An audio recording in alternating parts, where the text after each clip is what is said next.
Each season, Guys Telling Stories seeks out fascinating people with a good story to tell. I'm Rich Douglas, and this man beside me is my co-host, Bill Easton. Yo. We're a couple guys who love a good story. So join us on our quest to find fascinating people with a good story to tell. This is Guys Telling Stories. Hey, all right, Bill. Wait, whoa, stop. What's going on? No, stop. Okay. This is your interview. You don't get to start this. Well, who are we? Let me go. Hey, Rich, how you doing? Hey, Bill, I'm doing. Oh, good to hear. I'm doing good. well. That's good. I'm doing well. This is Guys Telling Stories. I'm Bill Easton. I'm Rich Douglas. And we have a fascinating guest today. He's my co-host. He's right across the table. A lot of firsts this season, Rich. A lot of firsts. A lot of firsts. First time I get to open the show. First time this season we're not recording somewhere, like a bar or restaurant. And we're going to talk about your first child. Yeah, I'm a father, and I've been saving this story up for a few months. So I have it ready to go, and I can't wait to share because imagine, Bill, that day you were born. You know, maybe your parents told you a story growing up. Maybe mom remembers what the weather was like. But I was just thinking, you know, the actual day from like start to finish, if I could hear that story, I would probably pay money for it. Well, good news is you do not have to. Well, yeah, I mean, my story is probably, lost or in my mom or dad's memory, but I'm going to record this one because for a lot of people out there, whether you have children and this is just going to bring back some memories, or if you don't and you're wondering, man, what is it really like to have a baby? This is that story. So let's dive right in. Are you ready to go? I'm ready. All right, you look ready. You got a cup of coffee. It's not morning. It is. So. Yeah. Well, let's do this. Let's tell people what it's really like to have a baby. Well, let's start with, we're quite a few months removed from you having a baby. So a little bit of a background about when it happened and how old Pearson's now and how he's doing, and then we'll kind of go back and then run through the whole 9 months. So our son Pearson was born exactly 8 months ago today. Oh, cool. Believe it or not, I weighed him in the bathroom this morning. I did that thing where you weigh yourself, and then you hold the baby, and then I guess that works. You weigh right? the baby, and then the baby holds you, and then you just subtract. Okay. So it's been 8 months of really, really cool experiences. That's cool. So before we get into the entire process of what happened at 9 months and the story that goes into the actual birth, is there anything before then that you want to discuss before we act? I think we're going to focus more on the actual day of, but let's catch people up on anything you want to tell them about before that. Yeah, if you go way back to our season 4 interview with Gina Nebazar. She was one of the Ovia. Right? Yeah, one of the co-founders of Ovia. And, we interviewed her when my wife was using that fertility app. And just, again, a little recap of that. We weren't having the most success, getting pregnant right away. And I think I made the joke during that episode, you spend your whole life trying not to get pregnant. Right, yeah. So when you finally go, okay, I'm ready, and it doesn't happen right away, it can be pretty discouraging. But I don't know if I mentioned this before. One of the cool things that happened for us was my wife's best friend, Corey, who lives in Switzerland. She ended up getting pregnant at the exact same time, just in a different place. I wasn't involved. And that's just a joke. And I get it. And they got to go through that whole experience of, first trimester, second trimester, third. And in fact, the babies were just born 2 days apart. That's awesome. Except it's 9 o'clock here and it's 7 o'clock p.m. there. So a little different, but that's cool to go through that with somebody. I'm sure she was thrilled that it was a good friend of hers growing up. Yeah, exactly. And so you just take that experience of like wanting something to happen, and then it's happening, and then it's you're leading up to that due date. And she just had a lot of support and someone to kind of go along with the journey right with. So let's get kind of right to this here. Sure. Yeah. Let's pretend that it's like week of, maybe a few days before. Did you feel like if this happened today, I am 100% ready. We have our little travel bag here. It doesn't matter what time of the day. I am ready. How is your confidence level with the readiness factor, knowing any day this could happen? Yeah, so I think the answer is yeah, we were ready. We were bags packed. We had done all the classes.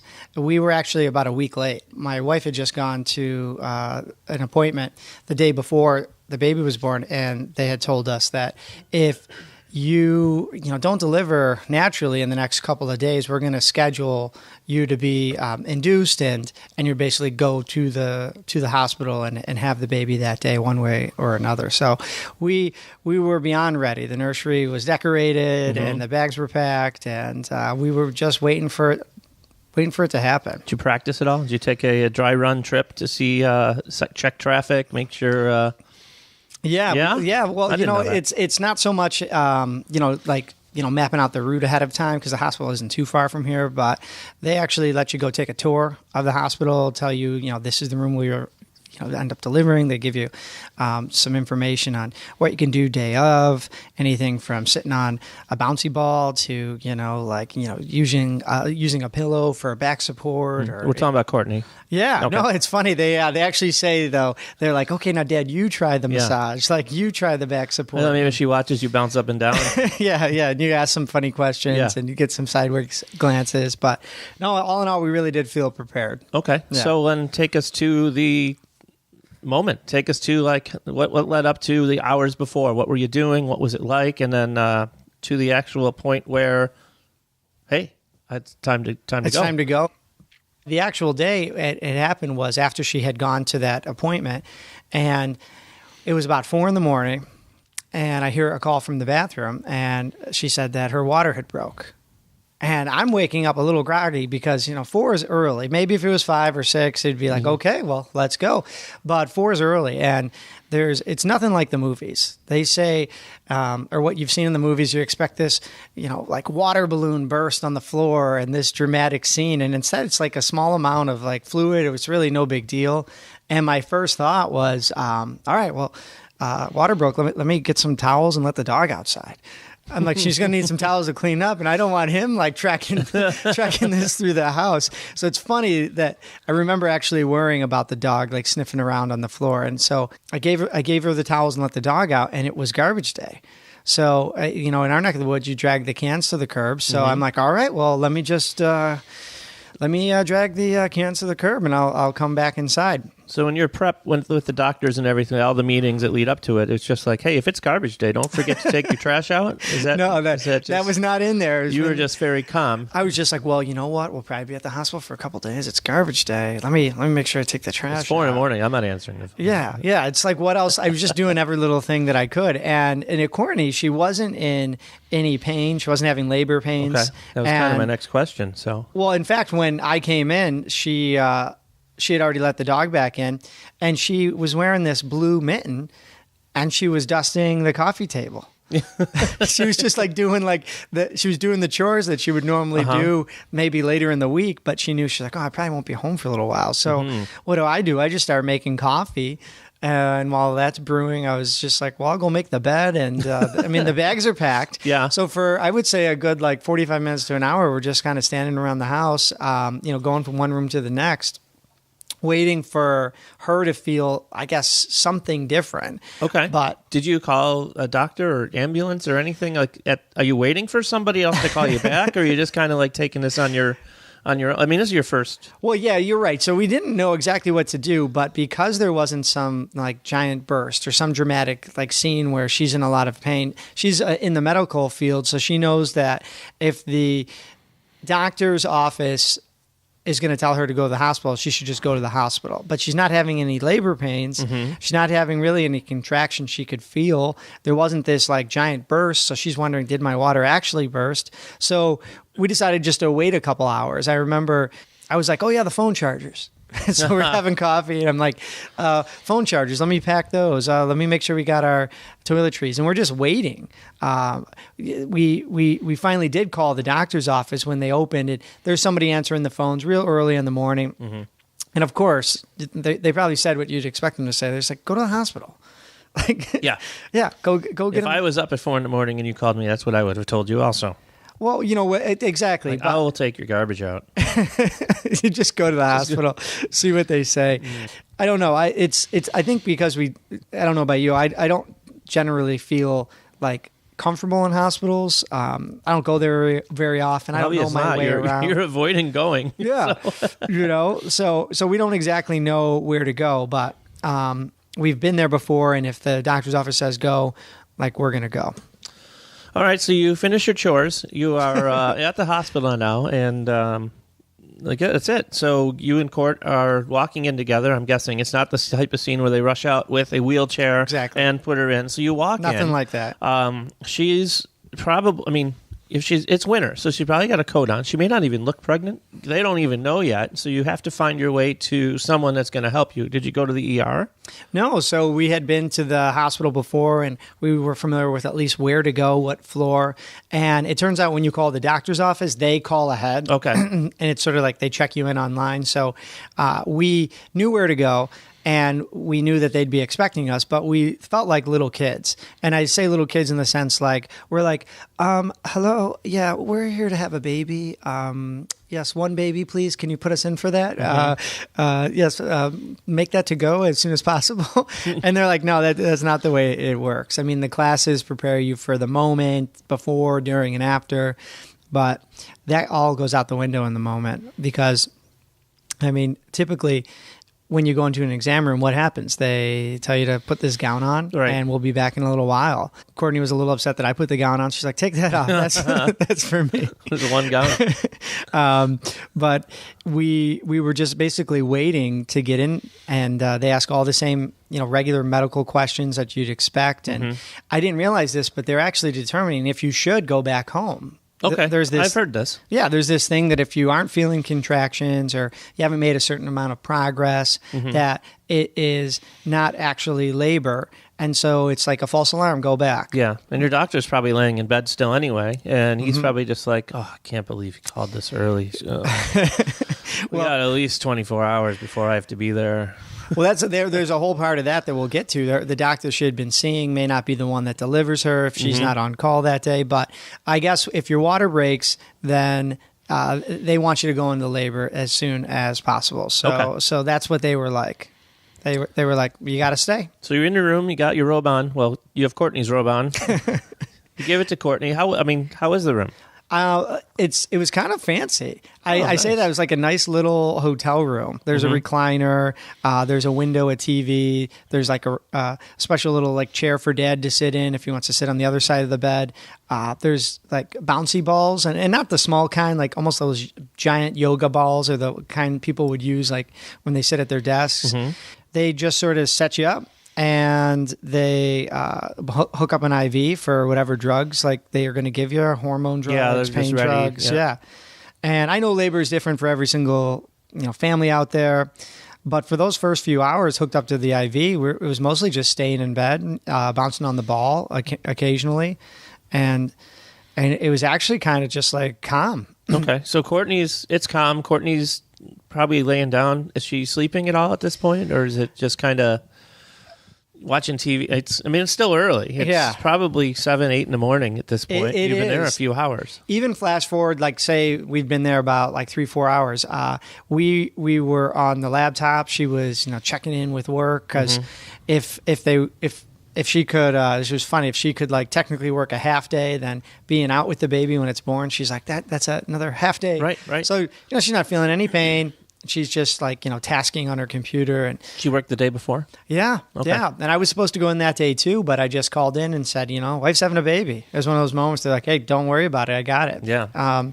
But I would say after about 4 hours, she started to kind of get mildly uncomfortable. Okay. And I can't compare how she was feeling to how I was feeling, but I was a little uncomfortable as the dad. We haven't eaten anything. We haven't drank anything. We're thirsty. We're not bored, but we need a distraction. So we see this food menu. And they have like room service in the room. And we start like saying, okay, maybe what we're going to order or what we'll get like, after the baby's born. And then they come in and they tell Courtney that, no, you can't have any food. So that's like the worst distraction for us. And they go, we can bring you some Jell-O or some broth. You want some ice chips? And so that was a little defeating in the moment. But after 3-4 hours, we just sort of like kind of dug in a little bit, but still really hadn't made too much progress. Did you eat? No. Okay. No. That was nice of you. I know. I mean, we had been there for a while, but then without getting too in the weeds about like the different types of, drugs or hormones, the staff comes in and says, we're going to kick up the Pitocin amount. And like, it's just this natural hormone, but it's synthetic. It basically makes you start to contract and more frequently and harder. Okay. So she's not feeling much pain up until this point. So they kick it up a notch and say, let's try to help this process along. Yeah. And that's when it started to get pretty uncomfortable, more intense, more frequent contractions, more typical, like you would imagine on a TV show, like bouts of pain, moments of relaxation, bouts of pain. So now it's starting to feel more like a movie. There we go. Okay. Yeah, there's no more laptops or looking at food menus. Now it's like, oh boy. Okay. How far into this are we at this point? Believe it or not, I'd say about 10 hours since we woke up. Yeah, it's maybe, like 2, 3, 4 in the afternoon. Has anybody come to visit you yet? You know what? We had a couple of people, come right to the parking lot, sitting and waiting. Mm-hmm. But in that room, as nice as it is, it's kind of small, and that labor process is not really one for an audience. Yeah. So family, they were great. They were texting, calling, FaceTiming. Courtney's parents actually came to our house, and thinking back, they could have taken the trash out. They could have probably brought a phone charger too.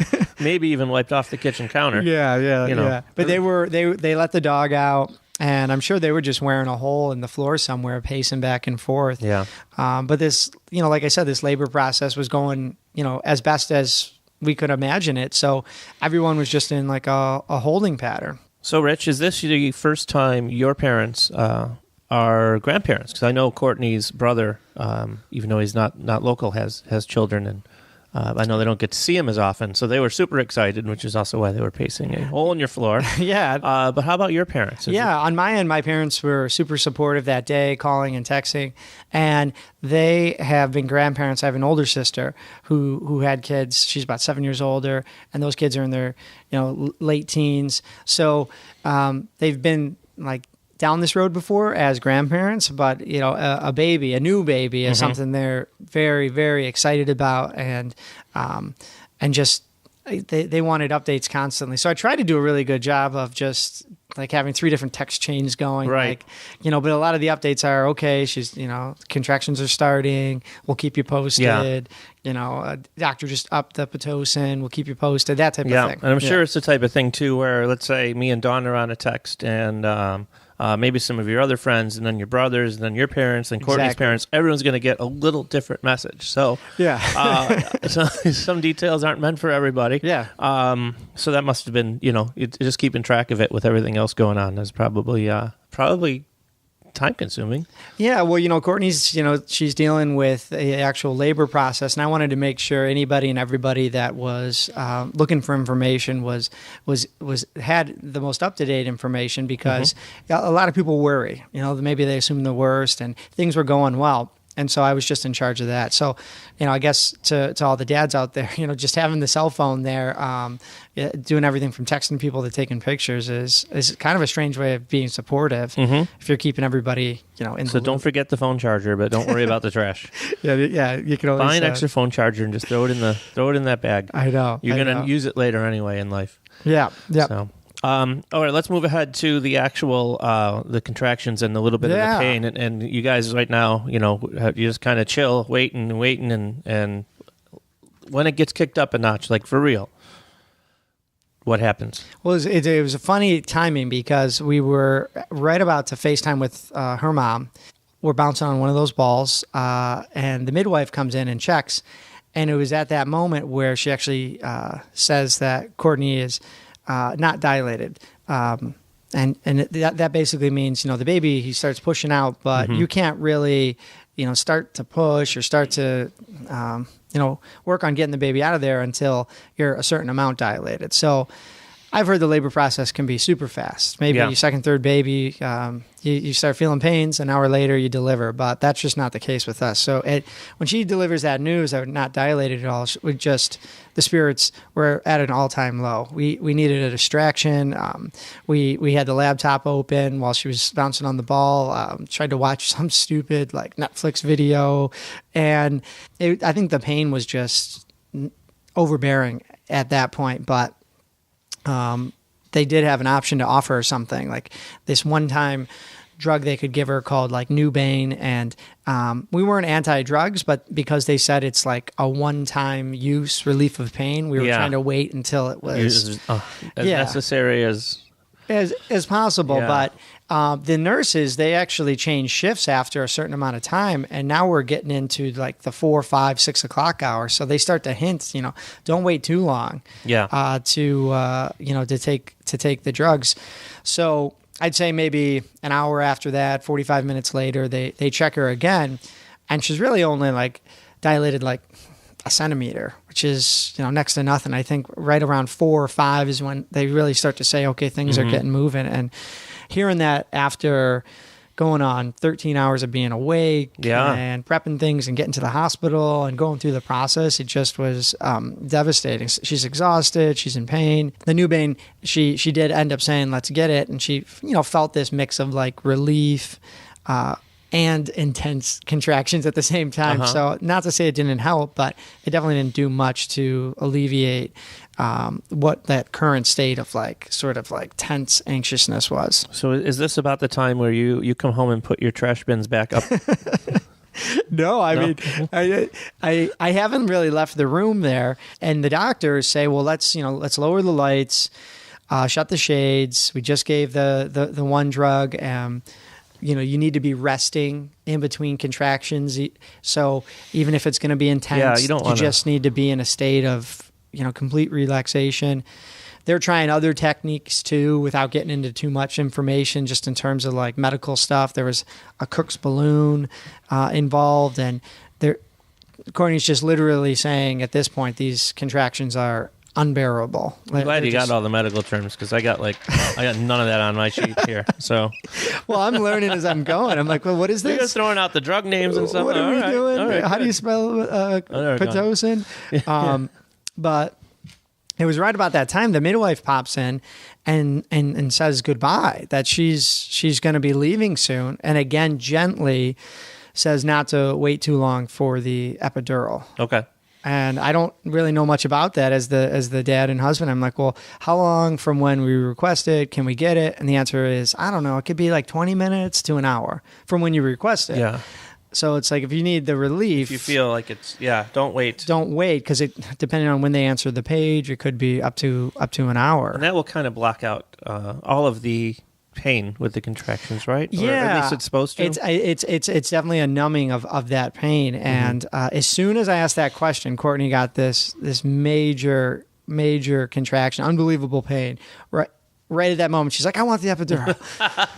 And these doctors sort of must have been waiting outside the door. They pop in, and they say, we're gonna get you the epidural. We just paged the anesthesiologist. But I look back up, and there's a doctor that I recognize. Oh, cool. And it's not the doctor Courtney had been seeing. It's actually a father, a dad of kids that I used to teach swim lessons to when I was like 18. That's Except awesome. He's in his like scrubs and Dactyr jacket. And I'm like, oh, hey, how are you? You're on call today. Wow, this is incredible. He had recognized me at a previous appointment, and Courtney was in to ask all these questions, and I was there just to support her. And when he recognized me, he ended up taking a picture of me. Like, that's cool. He's Greek, and he used to call me Richie, like, Richie, go. So he took a picture and sent it to the kids who are all in like their 20s now. And like, who's that guy?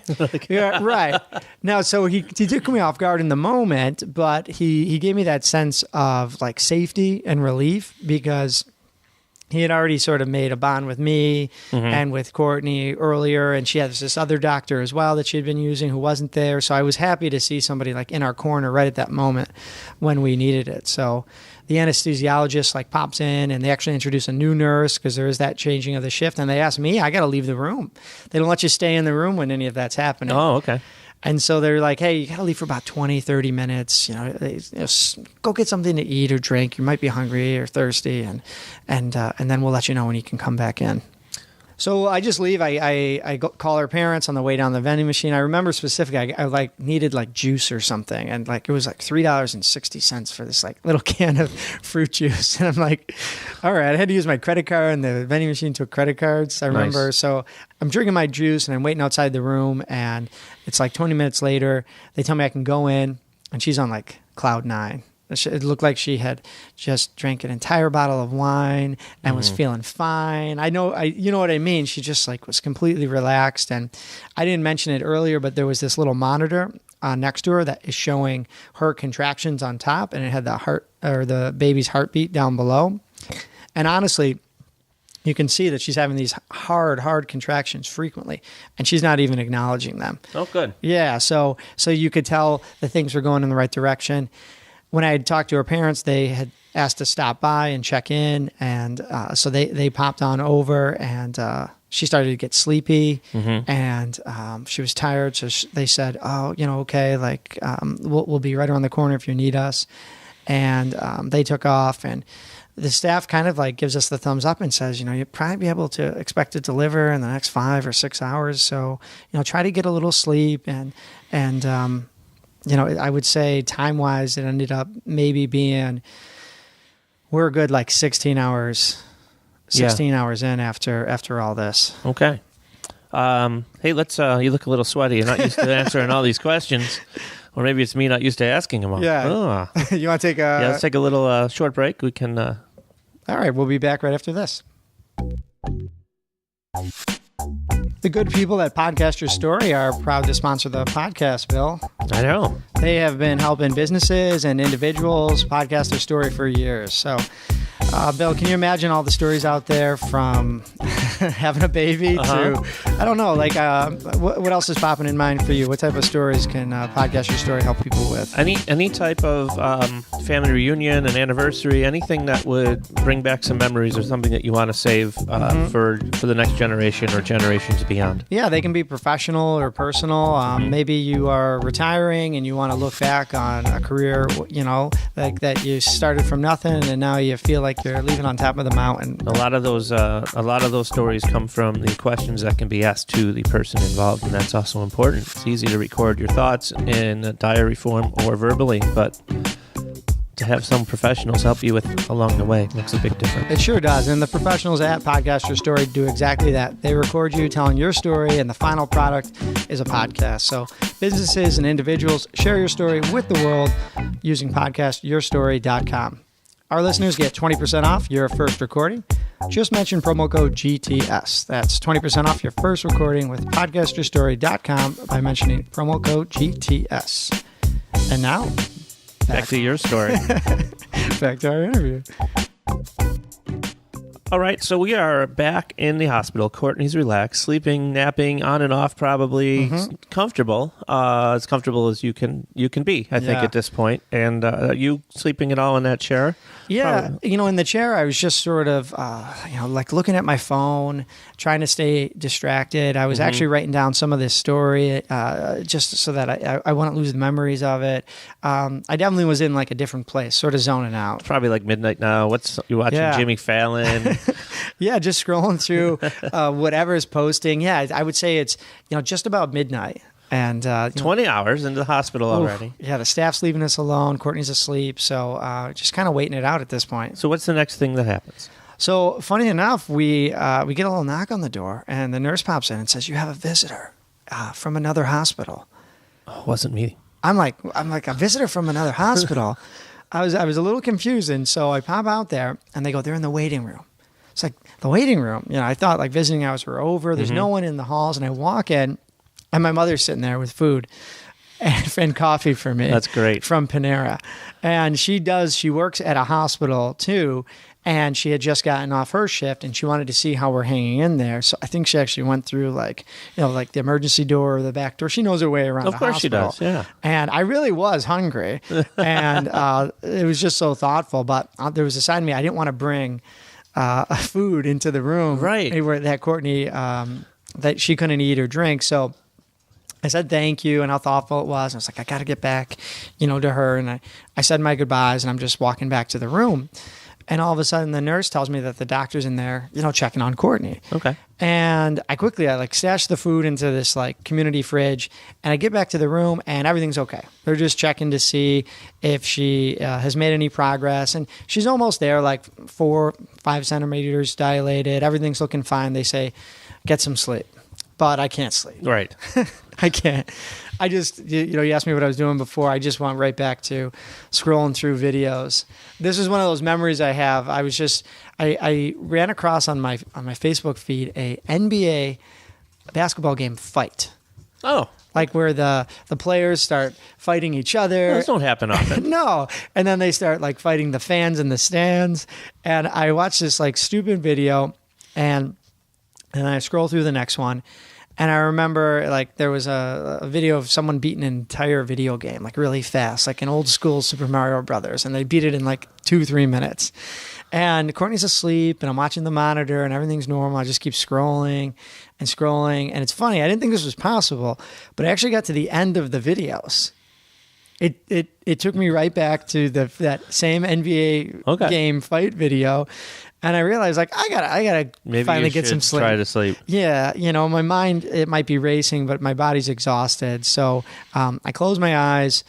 It's past midnight. I was in the chair next to her. She appears to be, just resting now and content. And I think I actually fall asleep. Yeah, I think that's, you fall asleep and maybe right when you're falling asleep, you're comfortable enough that, all right, we've been here 22, 23 hours. If I close my eyes and fall asleep, everything's fine. Like, I'm comfortable enough now that something will beep if something's wrong, and a doctor's going to come in and check anyway, and maybe that'll be in an hour, maybe it'll be in 3 or 4 hours, but that will wake me up. So I'm going to fall asleep. So is that kind of how? Yeah, like, I didn't have to be on guard, and we were sort of assured that she's making progress. Mm-hmm. It had been a few hours since they checked, and then when they checked again, there was more progress, and now I just was ready to relax, and I fall asleep. Great. Yeah. So 3-4 hours later, I'm expecting to wake up and we'll have the baby, whatever that means. Yeah. Maybe you'll sleep through it. Well, here he is. There he is. What? I just was watching a basketball fight. I only hit the snooze button once. Well, it was a little scary though, because around 1:00, the doctor and nurse come in. And they seem a little more like concerned about something. And they said they just want to check her progress again. But I'm not sure why, because in my mind, they were just in there maybe 45 minutes ago. Okay. And they said actually something does appear off, but they're not telling us what. And do you remember those monitors I told you about? They're next to Courtney. One shows her like contractions and one the baby heart rate. And there's probably some other things that you and I would never know about. Yeah, it turns out that when she's having a contraction, the baby's heart rate is dropping. Okay. And they tell us that, and we look over, and you can see that it's obvious. Mm-hmm. It's different than it looks before, and we start to get really concerned. Courtney, she's not reacting to the pain of the epidural, mm-hmm. but the monitor is showing that something's wrong with the baby. At that point, they try to see if Courtney's progressing anymore, and something is changing with her body in the sense that rather than being more dilated, she's actually getting maybe a little swollen, and the baby's heart rate's dropping each time there's a contraction. So everything starts to move really fast. We're wide awake now, and they decide, and we decide, that it's best to have a C-section. And when you say yes to that type of operation, it's like all hands on deck. Within minutes, they're bringing me this white jumpsuit with booties and a head cover and a face cover. And reassuringly, kind of a good thing, the doctor comes in all smiles, telling me, well, bring your camera for all the pictures. Yeah. You're going to be a dad. And that made me feel good. I remember the jumpsuit didn't have any pockets. So I had to like tear like a hole in the side of the suit and slip my phone in my pocket, because he's like, bring your phone. But I'm like, there's nowhere to put my phone in. I don't even know if I'm putting this head mask on right or whatever. And basically, the anesthesiologist starts to come in and tell Courtney that they're going to increase the epidural. We're nervous, but we're ready. And we ask, how long is this whole process going to take? They say, okay, well, it's going to begin in 20 minutes, and it should take 20 minutes. And then in another 45 minutes after they close her up, she'll be right back in here with the baby. Easy. Yeah. I mean, I guess. Ask a simple question. And so I'm like, okay, the baby's going to be here in about an hour. But we have this moment to ourselves where like they're just kind of fiddling with something else, and they're going to get the surgery room prepped, and we look at each other, and Courtney, in all seriousness, looks at me and says, if something goes wrong, I don't want any life-saving heroics. If I'm in a coma, if I'm a vegetable, you just pull the plug. and I say without missing a beat, I'm like, well, if they come tell me it's between you and the baby, I just have to save you. And she says, okay. And I say, okay. You're laughing now. I don't think it's actually funny at the time, but you're making me laugh because what you're telling me. Because I'm watching you tell it. At the time, I'm like, that was the most serious conversation ever. But you're just saying like what's on your mind and in your heart. And it's 10 seconds long, and it's. And as soon as we're done, they wheel her off, and I'm sitting in that labor room. Alone, wearing this white hospital gear, and I gotta tell you, that was the first time I actually was feeling scared. My hands were shaking.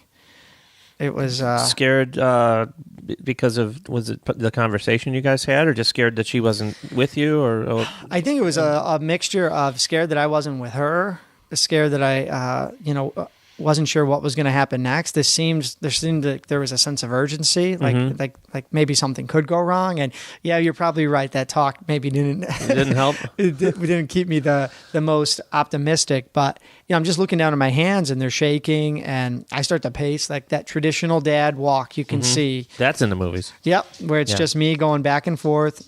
And so the nurse, she calls me down from the hallway, and I start walking towards the operating room, which is like the last door all the way down at the end on the left. And I have no idea what I'm going to see when I walk in there. I know. I'm waiting to see what you see. So what I see is there's a room full of like 15, 16 people, including Courtney and I. Really? Yeah. It's like there's at least 2 to 3 people in every single corner. And Courtney's laying down on a bed with this sheet curtain covering everything from her neck down. Okay. And the nurse that led me in, she puts a chair right next to her and says, like, here, Dad, have a seat right here. Are you on, what side of the curtain are you on? So I'm on the side next to her head. Okay. They're the doctors or the residents are operating. There's other nurses in the corners ready to receive the baby. It looks like the anesthesiologist is behind us. Okay. I'm just standing next to her head, and I can see over the sheet, though. And again, that same doctor, just with a smile on his face, he's like, all right, Dad, get your camera ready. Here comes your son. Yeah. And I'm so glad he was there, because I just listened to everything he said. I'm holding Courtney's hand with one hand, and I reach into my pocket with the other one, and I just start taking these pictures. And looking back on it, I don't even know if these are like appropriate pictures. They're like probably the private. We'll post them and we'll let people tell us. No way. These are of an operation, but I actually have some pictures because he told me to take the pictures. I took like 50 or 60 just of everything. Yeah. Of this moment that you really can't describe. Like, this doctor lifts my son up in the air, and he has this crinkled up old man face. His little eyes have never seen light before. And now he's being held in this cold air for the first time. Does he hold him up, and do you hear Lion King music? It's kind of like that, because what happens next is almost like ceremonial. This type of doctor, he looks at us and he leans forward and says, here, Mom, here, Dad, kissed your son, welcome him. And he sort of just places the baby just over the curtain. We can both see him. Okay. It's like the smallest hands and feet, and we just give him like the most gentle little kiss. Okay. Because he said to. Because you listen to the doctor. And Courtney's crying, And the doctor pulls the baby back and hands him off. And I see them taking him over to the corner. They're cleaning him off. And Courtney's just crying, looking at me. And then one of the nurses comes over and she yells at me because I took my mask off to kiss the baby, because the doctor said kiss the baby. Yeah. She's like, you got to put your mask. I can't find my mask. She's like, it's on top of your head. I was like, I don't know what I'm doing. and so I put my mask back on, and I think I tied it up right, but I remember just kind of taking in the scene. And this is not what you're going to expect to hear at this part. But those 15 people... Did you eat a bagel? I did not eat a bagel. Because I was not expecting that. Well, Courtney's she's just relieved, and she's starting to close her eyes. And I look, and in each corner, everyone's having like their own little conversations about life. And I can hear one of the nurses in the corner talking about a happy hour. And I remember she's like, yeah, those apps really are affordable. And I look at the anesthesiologist behind her, and she's on her phone, and actually I can see her phone, and she's texting something like, yeah, I should be out of work real soon. Brunch later? I look back at the baby, and I look back at Courtney, and the baby's all cleaned up, and Courtney's just like has a sense of like relief and happiness on her face. And I just remember feeling like this is what happens every single day here. Maybe 10 times a day. For us, it's the first time it's happening. It's still not like TV. It's definitely not like where every TV. Conversation in the corner on TV is about something pertaining to everything that's going on. It's just like normal life. These doctors, nurses, they knew we were in good hands. The baby was healthy. The mom was healthy. They just had to patch her back up. So they escort me back to that same hospital room as they're closing Courtney up. And they say, she should be basically back in about 45 minutes. Okay. The baby was just kind of chilling. So they have this little table in the corner where they weigh him and clean him up. And then they actually put him in one of those kind of clear bassinets with wheels on the bottom. And it looks medical. And they wheel the baby away for everything from fingerprinting to, I guess, like birth certificate stuff. Sure. They say that just wait here.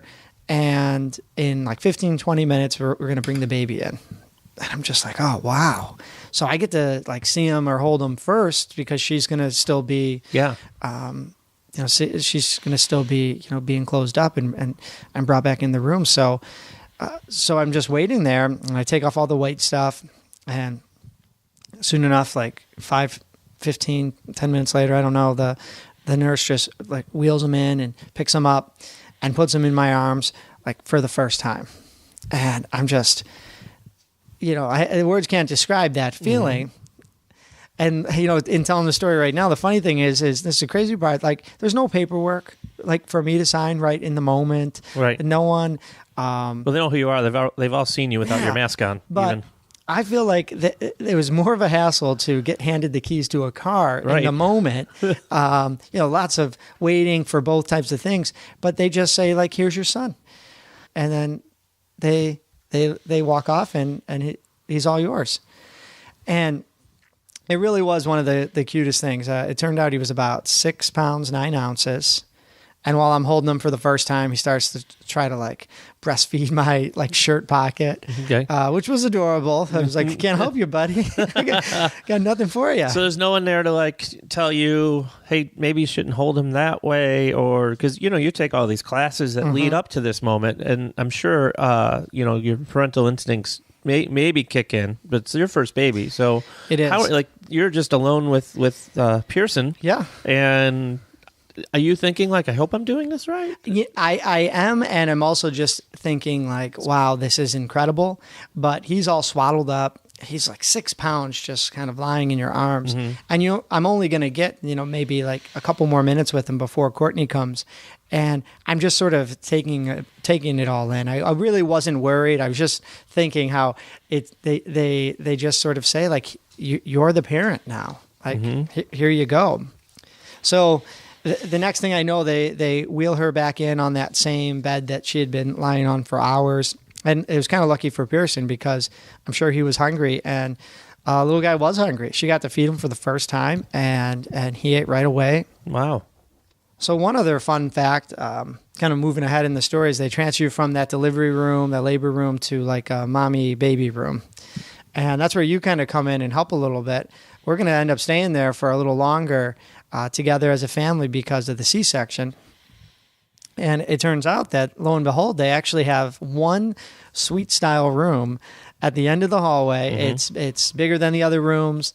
It has like a pull-out couch, a table, a refrigerator, a sink, a better bathroom. This is why I have an American Express credit card. Well, I think, you actually knew from, I can't remember where, one of the nurses. Yeah. And you just, when you guys came to visit the baby and later that same day, and everybody's coming in, you just asked, hey, is the suite available? I knew there was one. I don't know how I knew that. Yeah. But I knew there was one there. Well, the woman said, yeah. And sure enough, we get escorted into this larger room. I'm sure they save it for athletes or VIPs or some people who need a little bit more privacy. And I got to tell you, because of that, we ended up staying there as long as they would let us. 2 weeks. It felt like it. I keep calling to make a reservation. We ended up going in on a Thursday morning, and so we ended up delivering early morning Friday. So I think we stayed all the way till Monday. Yeah. Before being discharged early Monday morning, and they have you walk around a little bit in the hospital, and just make sure that everything's okay with the baby and okay with mom, and. And then it's time to go home. Well, never hurts to ask for upgrades in any situation. Who knew? This worked out. Yeah, it was really nice. So thank you for that. Sure. And thank you. Yeah, well, we ended up giving the nurses some, I think it was chocolates or cookies or muffins, and they appreciated that. So I guess we'll wrap this thing up. That was his birth story. Literally, Bill, it ends with us bringing in that little car seat. We put the baby in there and take the little guy home. That's awesome. Yeah, so that's the story of what it's really like to have a baby. And we hope you guys enjoyed it. Yeah, I did. How'd you like being the interviewer? Well, everyone that listens already knows that you kind of are the main. If I was in charge of this and didn't have this in front of me, we would have been all over the place. So I really tried to read the notes here and go through them because I just don't have that. So it was different. It was definitely different. Well, I appreciate you doing that, because I think if we would have recorded this right away, maybe first week or a month, I wouldn't have that reflective. I think it's important. Insight. I think there's also, it's also cool now. He's 8 months old. We can joke a little bit, have some fun with it. It is obviously a very serious thing and a life-changing moment, and it's cool kind of to tell the story and have a little fun with it. So thanks for letting me do it. Absolutely, yeah. And a reminder to everybody out there listening, if you know somebody with a fascinating story, something like this, or just a fascinating person, then send it our way. Our website is guystellingstories.com, and we have that brand new Suggest a Story form. Oh, yeah. So we'd love to hear from you, and send those suggestions our way. You can check that out online. And if you're new to the show, be sure to tap subscribe on Apple Podcasts or wherever you get your podcasts. Sounds great. All right. Well, as always, I'm Rich Douglas. I'm Bill Easton. Till next time.